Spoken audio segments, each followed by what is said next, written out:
নমস্কার। পশ্চিমবঙ্গ সমগ্র শিক্ষা মিশন, বিদ্যালয় শিক্ষা বিভাগ, পশ্চিমবঙ্গ সরকারের উদ্যোগে বাংলার শিক্ষা ক্লাসরুম 2025 সকলকে স্বাগত জানাই। আমি চৈতালি ভদ্র, বাংলা ভাষা ও সাহিত্যের সহশিক্ষিকা, বহুমুখী রাষ্ট্রীয় বালিকা বিদ্যালয় আলিপুর। আজ আমি একাদশ শ্রেণীর দ্বিতীয় সেমিস্টারের তেলেনাপোতা আবিষ্কার প্রেমেন্দ্র মিত্র রচিত গল্পটির নিবিড় পাঠদান করব। এই বাংলা বিষয়ের ক্লাসে আমি প্রথমেই একাদশ শ্রেণীর সমস্ত ছাত্রছাত্রীদের জানাই আন্তরিক প্রীতি ও শুভেচ্ছা। এবার আমরা ঢুকব আমাদের মূল পাঠে। তার আগে একটু আমরা প্রেমেন্দ্র মিত্র সম্পর্কে দু চার কথা জেনে নিই। গল্প তেলেনাপোতা আবিষ্কার, রচয়িতা প্রেমেন্দ্র মিত্র।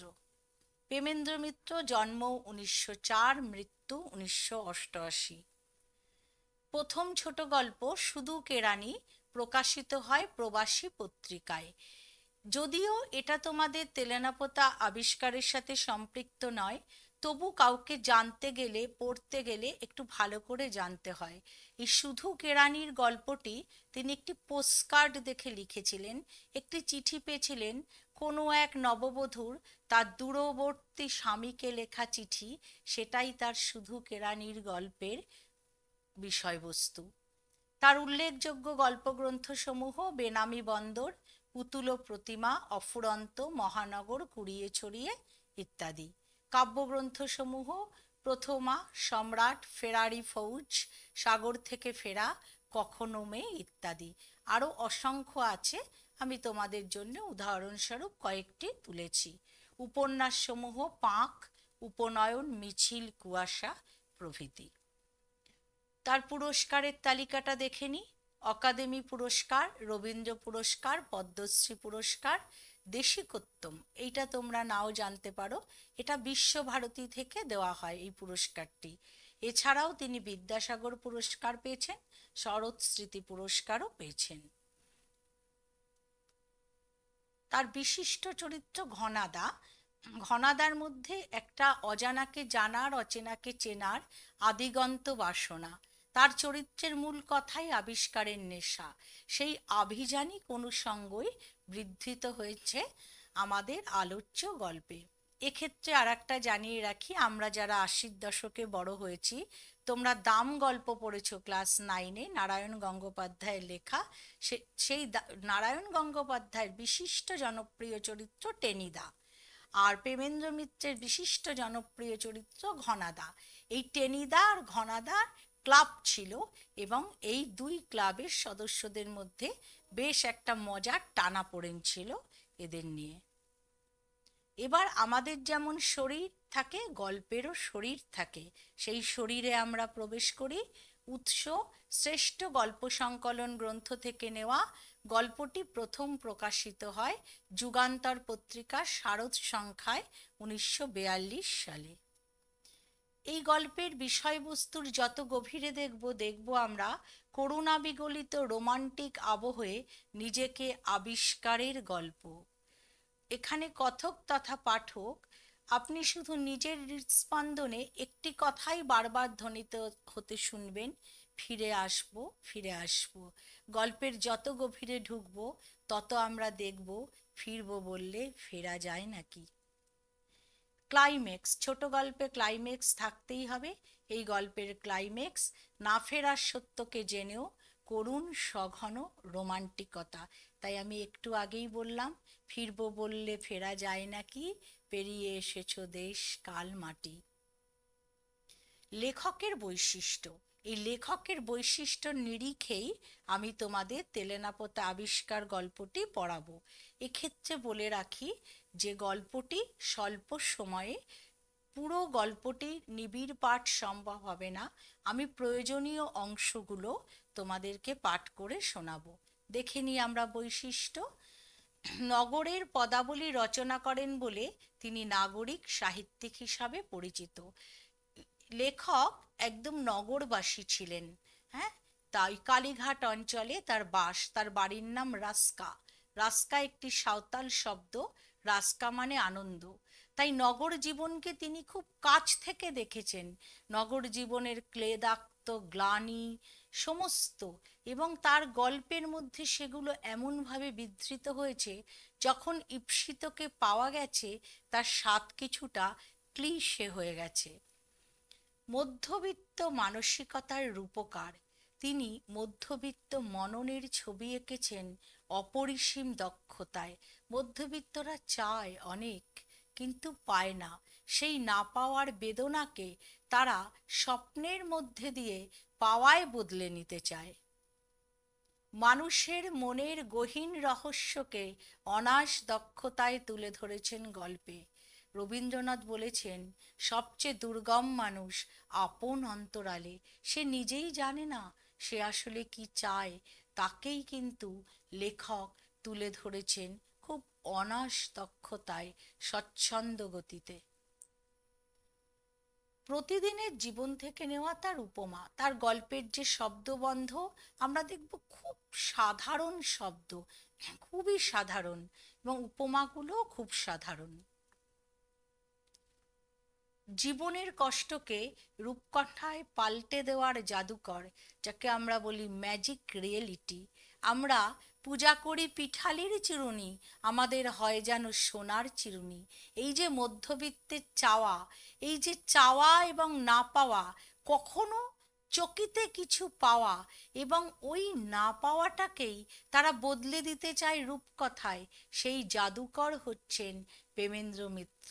এবং তাকে বাংলা সাহিত্যের ক্ষেত্রে বলাও হতো জাদুকর লেখক। এই আখ্যাটা তাকে দিয়েছেন আর একজন বিশিষ্ট লেখক, শঙ্কর নামে যিনি পরিচিত, তিনি প্রেমেন্দ্র মিত্রকে উপাধি দিয়েছেন জাদুকর লেখক। এবার এই বৈশিষ্ট্যগুলোর নিরিখে আমি তোমাদের তেলেনা পোতা আবিষ্কার গল্পটার নিবিড় পাঠে যাচ্ছি। দেখো, গল্পের শুরুতেই আবিষ্কার। আবিষ্কারের মধ্যে দুটো শব্দ আছে, একটা ডিসকভারি, একটা ইনভেনশন। ডিসকভারি মানে হচ্ছে যা আছে তাকে খোঁজা, যেমন এভারেস্টের শৃঙ্গটা আছে, তাকে খুঁজতে যাওয়া, তাকে নিবিড় করে পাওয়া। আর ইনভেনশন হচ্ছে যা নেই তাকে খোঁজা। এখানে আমরা দুটোই পাবো। তেলেনা পোতা আবিষ্কার শুরু হচ্ছে শনি ও মঙ্গলবার, বোধ হয় যোগাযোগ হলে তেলেনা পোতা আপনারাও একদিন আবিষ্কার করতে পারবেন। মনে হয় আপাত অর্থে এটা একটা ভ্রমণ কাহিনী, কিন্তু ভাবো, যখন আমরা বেড়াতে যাই তখন কি আমরা আবিষ্কার বলি? তাহলে আবিষ্কার শব্দটার মধ্যে একটা আভিযানিক মর্যাদা আছে। যখন আমরা বেড়াতে যাই তার আগে আমরা টিকিট কাটি, হোটেল বুক করি, যাতে ওখানে গিয়েও আমাদের সুখ স্বাচ্ছন্দ্য বিঘ্নিত না হয়। কিন্তু এখানে বলছে আবিষ্কার, তার মানে প্রথমেই একটা আভিযানিক মর্যাদা পেয়ে গেল লেখাটা। এবং উনি বললেন আবিষ্কার করতে পারেন, অর্থাৎ কাজে কর্মে মানুষের ভিড়ে হাঁপিয়ে ওঠার পর হঠাৎ দুদিনের জন্য ছুটি পাওয়া যায়, আর যদি কেউ এসে ফুসলানি দেয় যে কোনো এক আশ্চর্য সরোবরে পৃথিবীর সবচেয়ে সরলতম মাছেরা এখনো তাদের জলজীবনের প্রথম বর্ষিতে হৃদয়বিদ্ধ করবার জন্য উদ্গ্রীব হয়ে আছে, আর জীবনে কখনো কয়েকটা পুঁটি ছাড়া অন্য কিছু জল থেকে টেনে তোলার সৌভাগ্য যদি আপনার নাও হয়ে থাকে, তাহলে হঠাৎ একদিন তেলেনা পোতা আপনিও আবিষ্কার করতে পারেন। তার মানে এখানটা আমরা ধরে নিচ্ছি ডিসকভারি, তেলেনা পোতা আছে, তার একটা ছোট ছোট শব্দে একটা আনুষঙ্গিক চিত্রকল্প আমরা পেলাম, এবং কথক বলছেন যে আপনিও আবিষ্কার করতে পারেন। তাই এই অংশটা ডিসকভারি। তারপর তাদের তেলেনা পোতা যাত্রা শুরু হলো, পুরোটাই আভিযানিক মর্যাদা। এই যে নগর জীবনের ক্লান্তি পদে পদে ধরা পড়েছে, আমি বলেছি এটা নগরের পদাবলী, হ্যাঁ তোমাদের বৈশিষ্ট্যে বলেছি। তা নগর জীবনের ক্লান্তি এমন করে ধরা পড়েছে যে ভিড়, বাস, ঘেমে গেছে, ধাক্কা ধাক্কি, বসার জায়গা নেই। একটু ভেবে দেখো, আমরা বেড়াতে যাই টিকিট রিজার্ভ করে আরামে আয়েসে, তাই আমাদের ওটা ভ্রমণ, কখনো অভিযান না।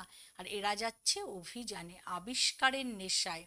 এবং শেষ পর্যন্ত যখন সূর্য পাটে যেতে বসেছে তখন তারা গিয়ে পৌঁছালো। আমরা দেখব লেখক বলবেন যে মহানগর থেকে মাত্র 30 মাইল দূরে। এবার পৌঁছানোর পরেও যে খুব সহজে তারা পৌঁছে গেল গন্তব্যে তা কিন্তু নয়। খুব বাজে রাস্তা, মানে একদম নালা থেকে কর্দমাক্ত জল বয়ে যাচ্ছে, দুর্গন্ধ বেরোচ্ছে। দেখো, একদম নগর জীবনের ক্লান্তি। তোমরা যারা গ্রামে থাকো তারা হয়তো এটা বুঝতে পারবে না, একদম নগরে যারা থাকো তাদের ওই জল জমে যাচ্ছে, বৃষ্টি পড়লেই এরকম নানা রকম সমস্যা তারা ভোগ করো। দেখো, লেখক বা গল্পকার ঠিক সেই সমস্যা তুলে ধরেছেন এবং কি অসাধারণ তার বর্ণনা শক্তি, কি অসাধারণ শব্দের প্রয়োগ, যে তিনি রাস্তার বর্ণনা দিচ্ছেন যে ধীরে ধীরে অদৃশ্য ফনা তোলা সাপের মতো। সাপ আমরা বিজ্ঞানে জানি নিরীহ প্রাণী, কিন্তু সাপও আমাদের ভয় পায়, আমরাও সাপকে ভয় পাই। রাস্তার মাঝে যদি হঠাৎ দেখো সাপ ফনা তুলে দাঁড়িয়ে আছে তো কেমন লাগবে? তা বললেন ফনা তোলা সাপের মতো রাস্তার অবস্থা। এইটা মনে রাখবে, একজন গল্পকার গল্পে যখন কোনো শব্দ চয়ন করেন খুব ভেবেচিন্তে করেন। আমরা অনেক সময় ভাবি ইচ্ছে মতো বসিয়ে দেন, মোটেই তা না। কারণ তিনি তো নগর জীবনের রূপকার, নগর জীবনের ক্লান্তি যন্ত্রণা উঠে আসছে তার গল্পে পড়তে পড়তে। তারপরে হঠাৎ একটা গরুর গাড়ির উদয় হলো, দূরে ক্যান্সতারা বাজছে। ক্যান্সতারা হচ্ছে টিনের বাক্স বাজানো হয়, কেন? ওই বাঘ তাড়ানোর জন্য। তার মানে ক্যান্সতারা বাজানো থেকে আমরা বুঝে গেলাম এখানে বাঘের উৎপাত আছে। এবং হচ্ছে একটা ছোট্ট গরুর গাড়ি এলো, সেটাও যেমন বামন আকৃতি, তার যে চালাবে গাড়োয়ান সেও ততোধিক বামন আকৃতি, এবং মনে হলো এরা যেন অন্য কোনো গ্রহ থেকে এলো। সেই গরুর গাড়িতে তারা 3 বন্ধু ঠেসাঠেসি করে উঠে পড়ল, এবং যখন সূর্য পাটে গিয়ে অন্ধকার ঘনীভূত হয়ে এসছে তখন তারা তেলেনাপোতাকে আবিষ্কার করে ফেলল। এই বন্ধুদের কথায় তিনি বলেছেন যে একজন হচ্ছে নিদ্রাবিলাসী, আর একজন পানরসিক, আর একজন আমরা প্রথমেই বললাম মাছ ধরার নেশায় গিয়েছে। যখন এরা পৌঁছলো সেই নিবিড় অন্ধকারের মধ্যে খুব মশার উৎপাত, বলছেন ম্যালেরিয়ার মশা, অ্যানোফ্লিস মশা। এই ম্যালেরিয়ার মশাটার উপর খুব জোর দিচ্ছি আমি, কারণ এই মশার কামড় থেকে ম্যালেরিয়া হয়েই তেলেনাপোতা আবার হারিয়ে যাবে। তাহলে একটু আগে আমি বললাম না যে যখন লেখক কোনো শব্দ চয়ন করেন খুব ভেবে চিন্তে করেন, ইচ্ছা মতো বসিয়ে দেন না। তাহলে একদম গল্পের শুরুতে অ্যানোফ্লেক্স মশাকে নিয়ে এলেন, গল্পের শেষটা তাকে দিয়ে করাবেন বলে। এবং বলছে পরস্পরের মুখ দেখা যাচ্ছে না। তারপরে তার নিদ্রাবিলাসী বন্ধু ওই ভাঙাচোরা বাড়িতেই ঘুমিয়ে পড়ল, আর একজন তার পানপাত্র সাজিয়ে বসে পড়ল। আর কথক তিনি কিন্তু ভীষণ একটা যে আবিষ্কারের নেশা, সে ওই ভাঙাচোরা নড়বড়ে সিঁড়ি দিয়ে উঠে গেল দোতলায়, গিয়ে কিছুই দেখতে পেল না। বাড়িটাকে মনে হলো এটা অজাগর সাপের মতো যেন বাড়িটা, এবং সেই বাড়িটায় তার একটা হঠাৎ একটা ছায়ামূর্তি দেখলো, আবার ছায়ামূর্তি হারিয়েও গেল। তাহলে দেখো, বারবার আবিষ্কার হচ্ছে, বারবার ডিসকভারি, কিছু আসছে আবার সেটা চলেও যাচ্ছে, বারবারই এই ঘটনা ঘটছে। এই যে উনি বলছেন দেউড়ির খিলান কোথাও মন্দিরের ভগ্নাংশ মহাকালের কাছে সাক্ষ্য দেবার ব্যর্থ আশায় দাঁড়িয়ে আছে। রাত বাড়বে, ভাঙা লণ্ঠনের কাচের চিমনি ক্রমশ গাঢ়ভাবে কালিমা লিপ্ত হয়ে ধীরে ধীরে অন্ধ হয়ে যাবে।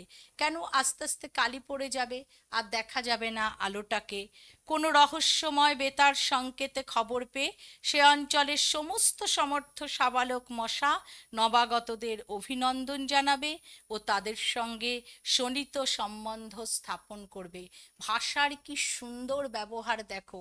আমরা বলি কি মশা খুব রক্ত খায়। বোঝাচ্ছে। উনি বললেন শোণিত মানে রক্ত, শোণিত সম্বন্ধ স্থাপন করবেন। কি অদ্ভুত শব্দচয়ন, একেবারে গদ্যের ভাষায় পদ্যের লালিত্য।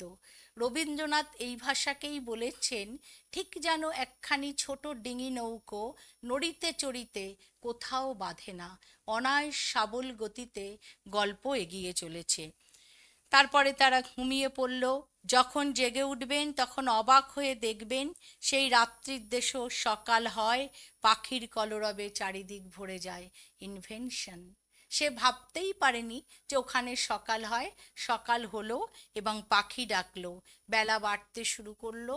তার সেই কুম্ভকর্ণের দোসর নিদ্রাবিলাসী বন্ধু তখনও ঘুমোচ্ছে, এবং যে পানরসিক বন্ধু সে আর সঠিক অবস্থায় নেই। এবার সে চলে গেল এই বন্ধু কথক মাছ ধরার নেশায় মাছ ধরতে। মোটেই সরবন্যা একটা শ্যাওলা পড়া এদো পুকুর, সেখানে কি মাছরাঙা যেন তাকে ব্যঙ্গ করছে। কেন মাছরাঙার অনুষঙ্গ আনলেন? কারণ মাছরাঙা তো মাছ খেতেই অভ্যস্ত, সে জলে নামছে, ঝুপ করে মাছ ধরছে, উড়ে যাচ্ছে। আর কথক বসে আছে একটা মাছের আশায়, জলে ছিপ ফেলে, তার ফাতনা নড়ছেও না। এবং এবারে মধ্যবিত্ত মানসিকতার রূপকার দেখো, যে ওই যে আমি বারবার বলছি মধ্যবিত্তরা চায় অনেক কিন্তু পায় না। তার স্বপ্ন সে সেই ছিপে বিশাল বিশাল মাছ ধরবে, এগিয়ে যাবে, কিন্তু সে পারছে না কিছুতেই, তবু ছাড়ছেও না। তার হচ্ছে এমনই তার একটা জেদ চেপে গেছে। হঠাৎ জলে ঢেউ উঠল। জলে ঢেউ দিল মানে ব্যাস, ঢেউ দিলে তো জল নড়ে গেল, আর মাছ পাওয়ার সম্ভাবনা থাকলো না। তোমরা যখন ক্লাস 8-এ রবীন্দ্রনাথের সুভা গল্পটি পড়েছ, মনে করো ওখানে আছে প্রতাপ যখন মাছ ধরে, সুভা সবচেয়ে ভালো সঙ্গী। কেন? সুভা নড়েও না, চড়েও না, কথাও বলে না। মাছ ধরার জন্য সুভা তো বোবা ছিল, মাছ ধরার জন্য এর থেকে ভালো সঙ্গী আর হয় না। তা আমাদের কথক তো কোনো সঙ্গী নিয়ে যায়নি, কিন্তু জলে ঢেউ ডাকলো। এই ঢেউ আসলে তো মনেও লাগলো। তিনি তাকিয়ে দেখলেন একজন নারী, যার শরীরে যৌবন আসতে গিয়েও আসেনি, এতটাই অপুষ্টি, সে কিশোরী না যুবতী বোঝা যাচ্ছে না, যৌবন মাঝপথে আটকে গেছে। এবং সে কি করছে? সে জলে ঢেউ দিয়েছে ওই পুকুর থেকে জল নেওয়ার জন্য। এবং এই মাছ ধরা বন্ধুটির দিকে তাকিয়ে সে সকৌতুকে হেসে বলল যে বসে আছেন কেন, টানুন। কিন্তু সে বুঝে গেছে বন্ধুটি যে মাছ আজকে আর উঠবে না। তারা উভয়ে উভয়ের দিকে তাকিয়ে থাকলো। আমরা জানি না এখনো সেই তাকানোয় কি ছিল, আবেগ, প্রেম, না শুধু নিছকই ভদ্রতা। এবার আমরা আরেকটু এগোই। মানুষের মনের গহীন রহস্যকে অনায়াস দক্ষতায় তুলে ধরেছেন গল্পে। কেমন করে তুলে ধরেছেন? তারপরে সেই বাড়িতে পৌঁছে দেখল লজ্জাজনকভাবে সেই বাড়িতেই তাদের খাবারের ব্যবস্থা হয়েছে, এবং যে মেয়েটিকে আমরা জলে ঢেউ তুলতে দেখেছিলাম সে মেয়েটির নাম যামিনী, এবং এই যামিনী কথকের বন্ধু মণি তার দূর সম্পর্কীয় বোন। যখন তাদের খাবার ব্যবস্থা চলছে, তারা খেতে বসবে, ঠিক এই সময় শোনা গেল একটা আর্ত চিৎকার, কেউ একটা খুব কান্নার একটা গোঙানি আওয়াজ, এবং একটা কথা আসছে বারবার, নিরঞ্জন এলি, নিরঞ্জন এলি। তখনই তাদের মনে হলো যে কে এরকম কাঁদছে, মানে তারা তো জানতোই না, মানে অন্তত কথক জানতো না সে বাড়িতে কে আছে। তাহলে আবার একটা আবিষ্কার, বারবার আবিষ্কার। তখন সে তার বন্ধুর দিকে তাকালো, মনির দিকে। যামিনী এসে মনিকে বলল যে মা খুব ব্যস্ত হয়ে গেছে, তিনজন এসছে বলে, তাই সে খুব ডাকাডাকি করছে। তখন মনি একটু বিরক্তির সঙ্গেই বলল যে যাই, দায়ভার সেরে আসি। হ্যাঁ, এবং সে ভাবলো, সে তখনই কথক তাকে বলল যে সেও তার সাথে যাবে। বাধ্য হয়েই সে গেল। গিয়ে দেখলো এক মুমূর্ষ ব্যক্তি, চোখে ভালো দেখতে পায় না, বিছানার সাথে লেগে গেছে তার শরীর। তাহলে এই বৃদ্ধাকে সে আবিষ্কার করলো, যে কিনা শুধু যামিনীর জন্য বেঁচে আছে এবং বারবার বলছে নিরঞ্জন এলি, নিরঞ্জন এলি। এই নিরঞ্জনকে লেখক বলছেন যে মধ্যবিত্ত মানুষ তো এমনই হয়, কথা দেয় আর ভুলে যায়। নিরঞ্জন তার দুঃসম্পর্কীয় এক আত্মীয়, যে কিনা যামিনীকে বিবাহ করার প্রতিশ্রুতি দিয়ে বিদেশ গিয়েছিল কিন্তু আর ফেরেনি। কিন্তু এই বৃদ্ধা তো সেটা বোঝেন না। তিনি সবসময়ই ভাবেন নিরঞ্জন ফিরে আসবে এবং যামিনীকে বিবাহ বন্ধনে আবদ্ধ করবে। ঠিক এখানে সেই চমক গল্পের, যেখানে মধ্যবিত্ত মানসিকতার রূপকার, আমি বারবার বলছি যে মধ্যবিত্ত মানসিকতা কি, যে চোখে থাকে আলোর স্বপ্ন, মনে থাকে মহত্বে উত্তীর্ণ হওয়ার আকাঙ্ক্ষা, যে মনে মনে শপথ নেয় ভালোবাসার তপভূমি রচনা করার, কিন্তু বাস্তবের কঠোর আঘাতে সেই স্বপ্ন লুপ্ত হয়, বিচিত্র শপথ মিথ্যে হয়ে যায়। কথক হঠাৎ বলে বসল, সেই নিরঞ্জন। তখন বৃদ্ধার আনন্দ আর কেউ দেখে কে? সে তো বলল যে আমি বলেছিলাম না নিরঞ্জন ফিরে আসবে, এবং কথক কথা দিলেন যে সে যামিনীকে বিবাহ করবে। গোটা ঘটনায় সবাই বিস্মিত হয়ে গেল। তাই তো বললাম, সবচেয়ে দুর্গম মানুষ আপন অন্তরালে। কথক নিজেও বোঝেনি তার মন একটা এমন কাজ করে ফেলবে, আর যামিনী তো বোঝেইনি, কারণ সে অবহেলিত, বঞ্চিত, লাঞ্ছিত হতে হতে সে জেনেই নিয়েছে সে এমন একজন মানুষ যার সাথে মিথ্যাচার করাই স্বাভাবিক। সেই জন্যে যামিনীও অবাক, তারই সাথে মনিও অবাক যে কাণ্ডটা ঘটল কি। কিন্তু মধ্যবিত্ত মানসিকতা, আবেগ তখন বল্গাহীন হয়ে গেছে, সে বাস্তবের মাটিতে আর দাঁড়িয়ে নেই। তার জন্য সে বলেই ফেলল যে সে যামিনীকে বিয়ে করবে। বৃদ্ধা যেন এতে শান্তি পেল। এবার গল্প শেষের দিকে যাচ্ছে, যে তাদের ফেরার পালা। যখন সবাই ফিরছে তখন ওই করুণ সঘন রোমান্টিকতা, তারা জানে না, যামিনী জানে না সত্যি ফিরবে কি না, কিন্তু তবু তার ভিতরে একটা ভালো লাগা তাকে আন্দোলিত করতে থাকে। এবং যে যামিনীকে কথকের মনে হয়েছিল যে যৌবন আসি আসি করেও আসেনি, একেবারে যেন থমকে গেছে অপুষ্ট শরীরে, তাকেই ভীষণ সুন্দরী মনে হয়। এবং তার চোখের মধ্যে কথক এক রোমান্টিকতাকে খুঁজে পায়। সে আসার সময় ছিপ বড়শি ফেলে আসে, যামিনী তাকে মনে করিয়ে দেয়। তখন তিনি মৃদু হেসে বলেন যে আবার তো ফিরতেই হবে। এ যেন এক নতুন যুগের শকুন্তলা আর দুষ্মন্তের গল্প। শকুন্তলাকে অভিজ্ঞান দিয়ে গিয়েছিল দুষ্মন্ত তার আংটি, আর এখানে কথক অভিজ্ঞান দিয়ে গেল তার ছিপ বড়শি ফাতনার গল্প, যে সে তো ফিরে আসবে, তখন নেবে। তারা চলে যায়, আবার গরুর গাড়ি রওনা দেয়। যামিনীর মনে একটা অদ্ভুত আনন্দ, একটা ভয় মিশ্রিত অনুরাগ খেলা করে। কেন ভয় মিশ্রিত? কারণ যামিনী তো ঠকেছে। আমাদের একটা প্রবাদ আছে যে ঘর পোড়া গরু সিঁদুরে মেঘ দেখলে ডরায়। তাই যামিনী বিশ্বাস করতে পারে না। লেখকের মনেও একটা করুণ সঘন রোমান্টিকতা কথকের মন, লেখক তথা কথকের মনেও যেন খেলে যায়, এবং তার কাছে যেন তখন সত্যি হয়ে যায়, হেসে দাঁড়াও, ভেসে দাঁড়াও এবং ভালোবেসে দাঁড়াও।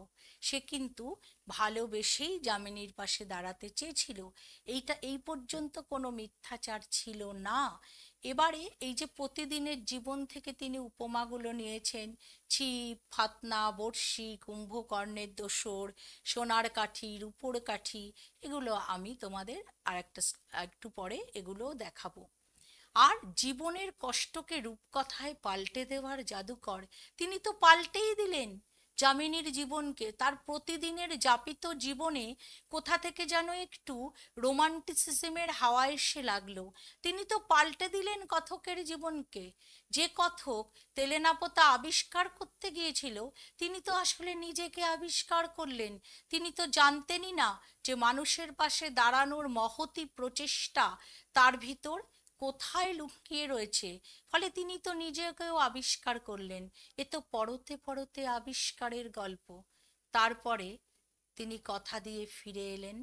এবার মশার অনুষঙ্গে ফিরে যাব। সেই ম্যালেরিয়ার মশা, কথককে কামড়িয়েছিল এবং সেখান থেকে তার ম্যালেরিয়া হলো। ম্যালেরিয়া অত্যন্ত কষ্টকর একটি ব্যাধি। 105 জ্বর উঠে গেল। এই যে লিখছেনই যে তারপর 105 জ্বর, লেপ তোষক মুড়ি দিয়ে শুতে হবে, থার্মোমিটারের পারা জানাবে 105 ডিগ্রি। ডাক্তার এসে বলবে ম্যালেরিয়াটি কোথা থেকে বাগালেন। আপনি শুনতে শুনতে জ্বরের ঘোরে আচ্ছন্ন হয়ে যাবেন। আমি বলেছিলাম শুরুতেই যে যখন ঈপ্সিতকে পাওয়া যায় প্রেমেন্দ্র মিত্রের গল্পে, তখন তা ক্লিষ্ট হয়ে যায়। বহুদিন বাদে অত্যন্ত দুর্বল শরীরে যখন বাইরের আলোহা কম্পিত পদে এসে বসবেন, তখন দেখবেন নিজের অজ্ঞাতসারে দেহ মনের অনেক ধোয়া মোছা ইতিমধ্যেই হয়ে গেছে। মহৎ হওয়ার প্রচেষ্টা, কিন্তু বাস্তবের রূঢ় আঘাতে সব মুছে যাওয়া। বাস্তবের থেকে বেশি বাস্তব আর কিন্তু কিছু হয় না। মনে হবে তেলে না পোতা বলে কোথাও কিছু সত্যি নেই। গম্ভীর কঠিন যার মুখ আর দৃষ্টি যার সুদূর ও করুণ ধ্বংসপুরীর ছায়ার মতো, সেই মেয়েটি হয়তো আপনার কোনো দুর্বল মুহূর্তের অবাস্তব কুয়াশার কল্পনা মাত্র। তখন তেলে না পোতাকে তার কল্পনা মনে হবে। তখন সেই যে ম্যাজিক রিয়েলিটি বা জাদু বাস্তবতা আস্তে আস্তে বাস্তবের কশাঘাতে হারিয়ে যাবে। তার মনে হবে কোনোদিন কথা দিয়েছিলাম, দিয়েছি কি, হয়তো, হয়তো না। এই সংশয়সূচক অব্যয় পাঠক চিত্তকে যেমন দোলায়িত করবে, কথক চিত্তকে ঠিক একইভাবে দোলায়িত করবে। বা বলা ভালো, কথক চিত্ত থেকে পাঠক চিত্তে এই হয়তো সংশয়সূচক অব্যয় সঞ্চারিত হবে। যেমন ভালোবাসা সঞ্চারিত, তেমন সন্দেহ সঞ্চারিত হবে এবং ক্ষণিকের জন্য মনে হবে আবিষ্কৃত হয়ে তেলেনাপোতা আবার চিরন্তন রাত্রির অতলতায় নিমগ্ন হয়ে যাবে। তাই আবার তেলেনাপোতা আপনার বা আমার বা তোমার আবিষ্কারের আশায় আবার সে হারিয়ে গেল, আবার সে ডিসকভার হওয়ার আশায় জেগে রইল যে কেউ আবার যাবে সঙ্গীদের নিয়ে, আবার আবিষ্কার করবে। তাই তেলে না পোতা আবিষ্কার, যাকে বারবার খুঁজতে হয় এবং যার মধ্যে মধ্যবিত্ত মানসিকতা, মানুষের মনের গহীন রহস্য সব মিলেমিশে একাকার হয়ে জাদু বাস্তবতার সৃষ্টি করে। কিন্তু বাস্তবের কঠিন আঘাতে সেই জাদু বাস্তবতা মুহূর্তে বাস্তবের মাটিতে নেমে আসে এবং আমরা বুঝে নিই বাস্তবই আসলে অতি বাস্তব। তাকে মানতেই হবে, তাকে না মেনে আমাদের কোনো উপায় নেই। এবার আমরা সংক্ষেপে এর রসগ্রাহী আলোচনাটার চলে যাচ্ছি। যে যেখানে আসছে দেখো, তেলেনাপোতায় আমরা পেলাম মধ্যবিত্ত মনন দ্বিধা দ্বন্দ্বের মূর্ত প্রকাশ ঘটেছে তেলেনাপোতা আবিষ্কারে। প্রত্যেকটা পরতে তোমরা পেয়েছো।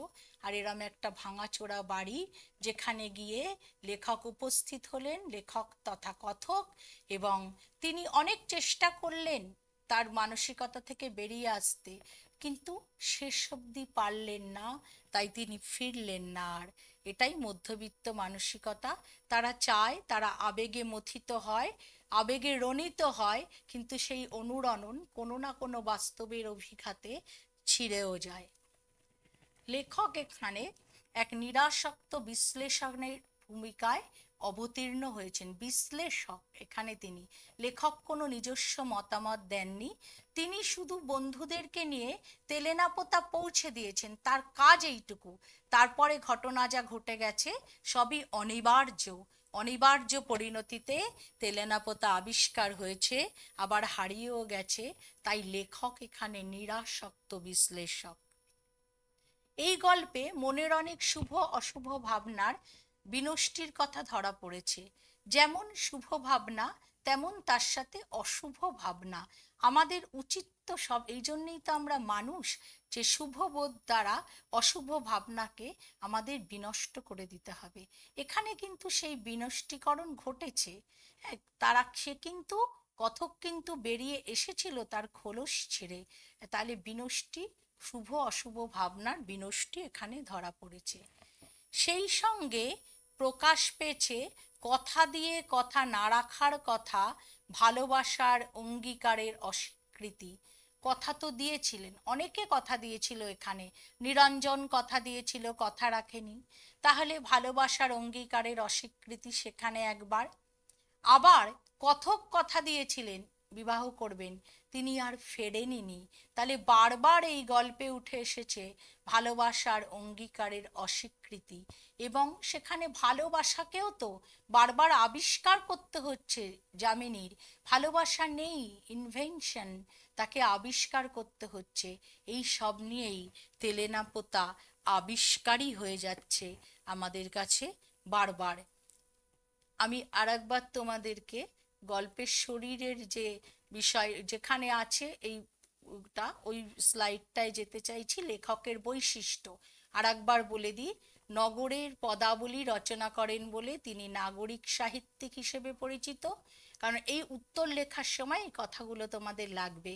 মধ্যবিত্ত মানসিকতার রূপকার, মানুষের মনের গহীন রহস্যকে অনায়াস দক্ষতায় তুলে ধরেছেন গল্পে, আর প্রতিদিনের জীবন থেকে নেওয়া হচ্ছে তার উপমা, আর জীবনের কষ্টকে রূপকথায় পাল্টে দেওয়ার জাদুকর। রসগ্রাহী আলোচনার পয়েন্টগুলো আর একবার দেখে নাও। মধ্যবিত্ত মনন, দ্বিধাদ্বন্দ্বের মূর্ত প্রকাশ। আমি খুব জোর দেওয়ার জন্য এই শব্দগুলো তোমাদের দুবার দেখালাম। লেখক এখানে এক নিরাসক্ত বিশ্লেষকের ভূমিকায় অবতীর্ণ হয়েছেন।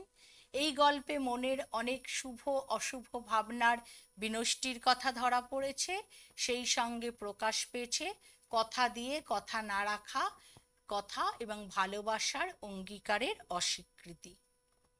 একটু আমরা এক ঝলকে দেখিয়ে নিই এর প্রাসঙ্গিক তথ্য। উৎস কুড়িয়ে ছড়িয়ে গল্পগ্রন্থ। তোমাদের মনে প্রশ্ন আসতে পারে যে আপনি তো আগে দেখালেন শ্রেষ্ঠ গল্প সংকলন, তাহলে কুড়িয়ে ছড়িয়ে কেন? গল্পটি প্রথম প্রকাশিত হয়েছিল কুড়িয়ে ছড়িয়ে গল্পগ্রন্থে, পরে গল্পটিকে শ্রেষ্ঠ গল্প সংকলনে নিয়ে আসা হয়, সেটা জানানোর জন্যই আমি এখানে উৎস রেখেছি কুড়িয়ে ছড়িয়ে গল্পগ্রন্থ। শব্দ সংখ্যা 3067, অনুচ্ছেদ সংখ্যা 68, ভাষারীতি চলিত ভাষা, রচনার দৃষ্টিকোণ মধ্যম পুরুষ। গল্পে ব্যবহৃত বিশেষ উদ্ধৃতি: কুম্ভকর্ণের দোসর, স্বপ্নের বুদবুদ, ঘাটের মরা, বামনের দেশ, সোনার কাঠি। আমি বলছিলাম না, খুব সহজ সরল শব্দকে তিনি নিয়ে এসছেন। এই যে ঠিক যেন এক ডিঙি নৌকা, নদীতে চড়িতে কোথাও বাঁধে না। উল্লিখিত যানবাহন দেখে নি: বাস, গরুর গাড়ি, রোগ ম্যালেরিয়া, বারের নাম শলীয় মঙ্গলবার, মাছ ধরার যন্ত্রপাতির নাম ছিপ, বড়শি, ফাতনা, টোপ, আর আনুষঙ্গিক জিনিসপত্র ভাঙা লণ্ঠন, পেতলের কলসি, পানপাত্র, শতরঞ্চি, ভাঙা তক্তপোষ, ছেঁড়া লেপ, কাঁথা, তোষক, ক্যান্সতেরা। এবারে আমি সম্ভাব্য প্রশ্নাবলিতে যাই, কারণ আমার ধারণা যে এটা নিবিড় পাঠ আমরা যেভাবে করেছি তোমরা প্রায় সকলেই বুঝতে পেরেছ। আর আবারও বলছি আমি যে তোমরা বারবার এই তেলেনাপোতা আবিষ্কার গল্পটিকে, গল্পকার তো আবিষ্কারই করতে বলেছেন, বারবার পড়বে, তাহলে তোমরাও সমস্ত উত্তর আবিষ্কার করতে পারবে। তোমাদের এবার 5 নম্বরের প্রশ্ন আসবে দ্বিতীয় সেমিস্টারে। যদি লেখা থাকে কম বেশি 150 শব্দ, সেক্ষেত্রে 2-4টে শব্দ বেশি হলে অসুবিধা নেই, কিন্তু যদি লেখা থাকে অনধিক 150, তাহলে কিন্তু 150-এর মধ্যেই লিখতে হবে। এই শব্দ দুটোর ফারাক বুঝতে হবে।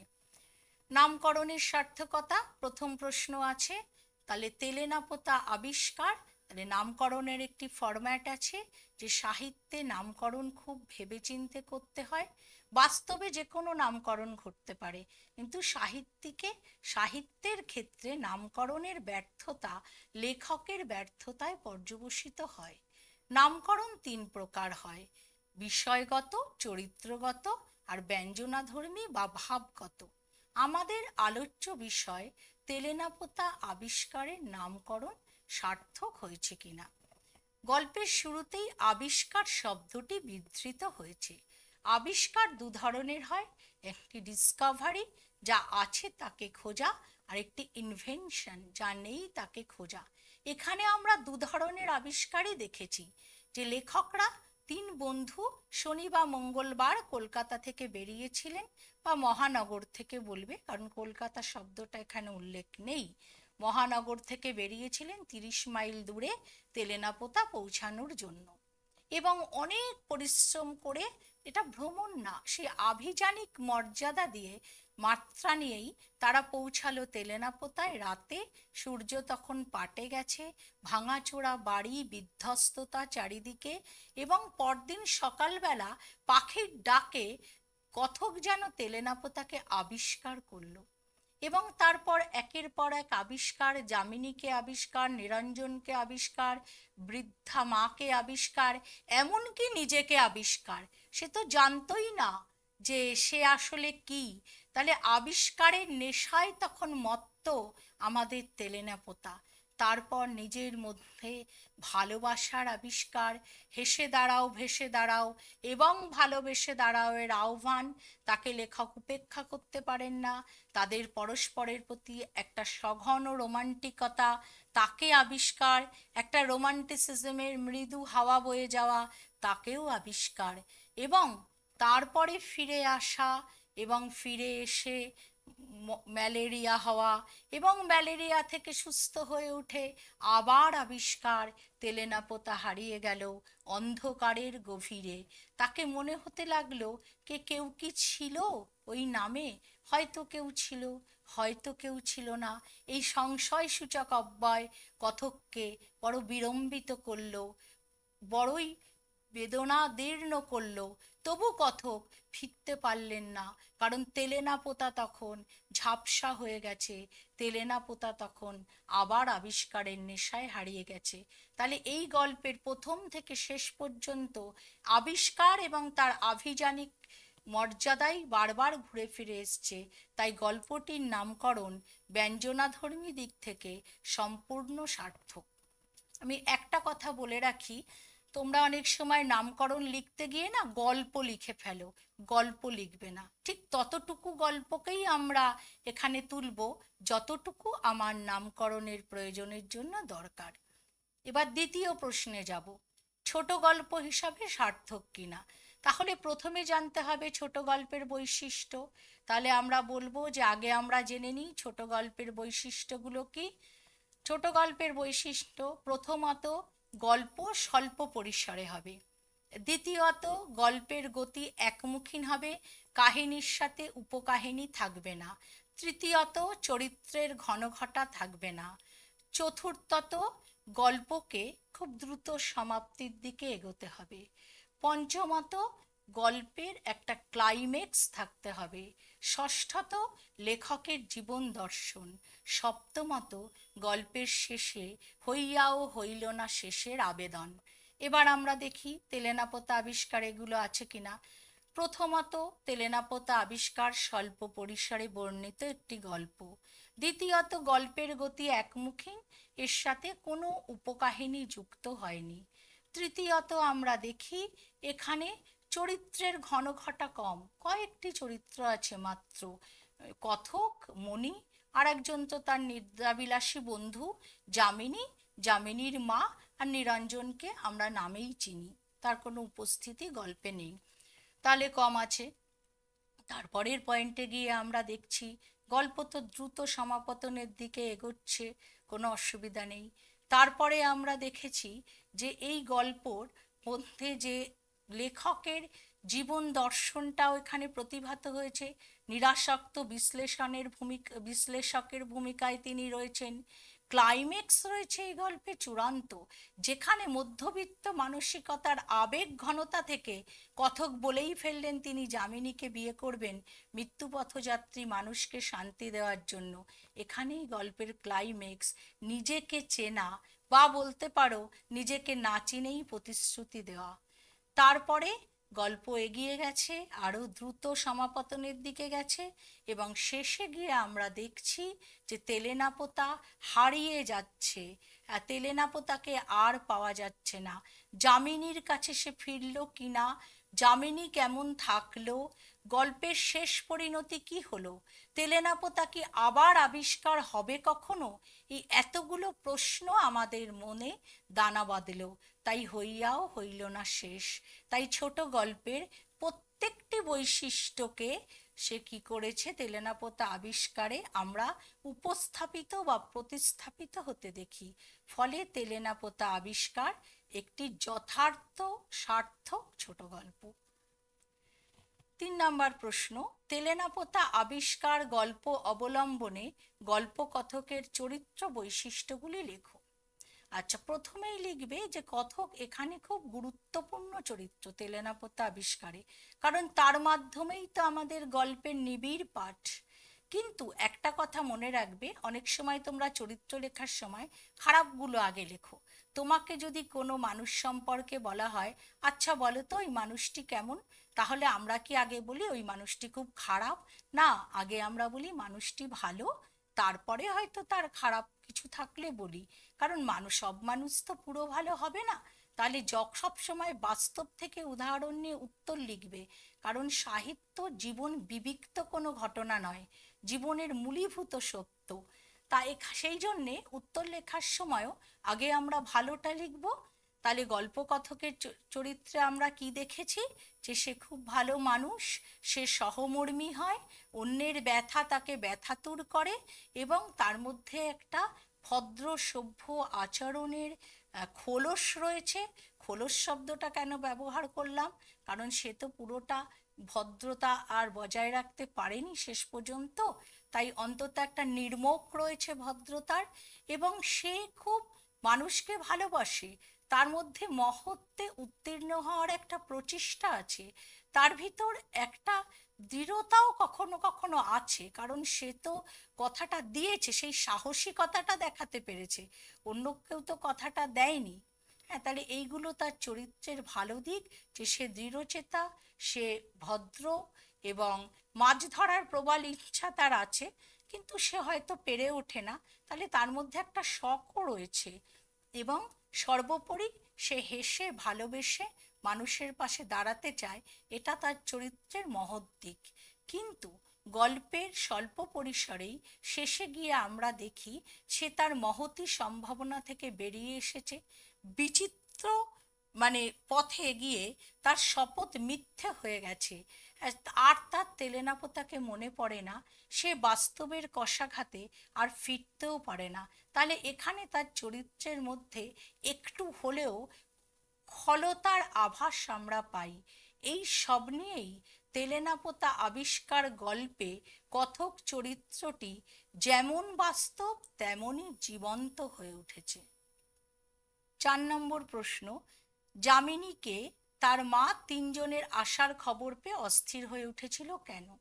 যামিনীকে প্রেমেন্দ্র মিত্র রচিত তেলেনাপোতা আবিষ্কার গল্পে যামিনী হচ্ছে কথকের বন্ধু মনির জ্ঞাতি সম্পর্কীয়া বোন। তার মা 3জনের আসার খবরে অস্থির হয়ে উঠেছিল কেন? কারণ তার বৃদ্ধা মা ভালো করে চোখে দেখতে পারে না, তিনি নিরঞ্জনের আশায় পথ চেয়ে থাকতেন, কারণ নিরঞ্জন কথা দিয়েছিল যে সে ফিরে এসে যামিনীকে বিয়ে করবে। তাই যখন তারা 3জন এসেছিল, তার মা ভেবেছিল তার মধ্যে নিরঞ্জন আছেন, তাই তিনি নিরঞ্জনের জন্য অস্থির হয়ে উঠেছিলেন। মনে হবে তেলেনাপোতা বলে কোথাও কিছু সত্যি নেই। এ কথা কার, কেন মনে হবে? এই কথা মনে হওয়ার কারণ কি? এ কথা কার? এ কথা কথকের। কেন মনে হবে? কারণ দীর্ঘদিন ম্যালেরিয়া ভোগার পর সত্যি তার কাছে সবই মুছে গেছে, তার দুর্বল শরীরে 105 ডিগ্রি জ্বরে তার মস্তিষ্কে যেন একটা কুয়াশার কুণ্ডলী জড়িয়ে গেছে। এই কথা মনে হওয়ার কারণ কি? কারণ তিনি তো তেলেনাপোতা তো আবিষ্কারের আশায় বসে থাকে। আমরা তো বলেছি মধ্যবিত্ত মননের গল্প, কাজেই মধ্যবিত্তরা চায়, তারা ভালোবাসার তপভূমি বানাতে চায়, কিন্তু তাসের ঘরের মতো তা ভেঙে পড়ে, তাই সবই সে ভুলে গেল, এবং যখন ভুলে গেল ম্যালেরিয়ার তীব্র আক্রমণে, তখন কথা তার আর মনে রইল না যে তেলেনাপোতা বলে সত্যি কিছু আছে।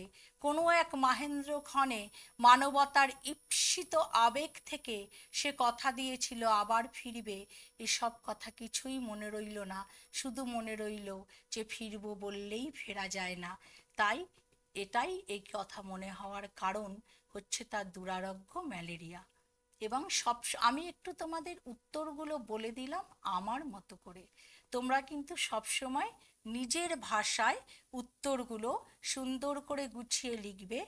তার জন্যে তেলেনাপোতা গল্পটাকে বারবার পড়তে হবে। যত পড়বে তত গল্পের রস উপলব্ধি হবে, তত তোমরা তেলেনাপোতাকে আবিষ্কার করবে। যত আবিষ্কার করবে তত তোমাদের উত্তরপত্র সুন্দর করে সেজে উঠবে। ঠিক আছে, এইটুকুই আজকে। সকলে ভালো থেকো, সুস্থ থেকো, আর ভালো করে পড়াশুনো করো। ধন্যবাদ।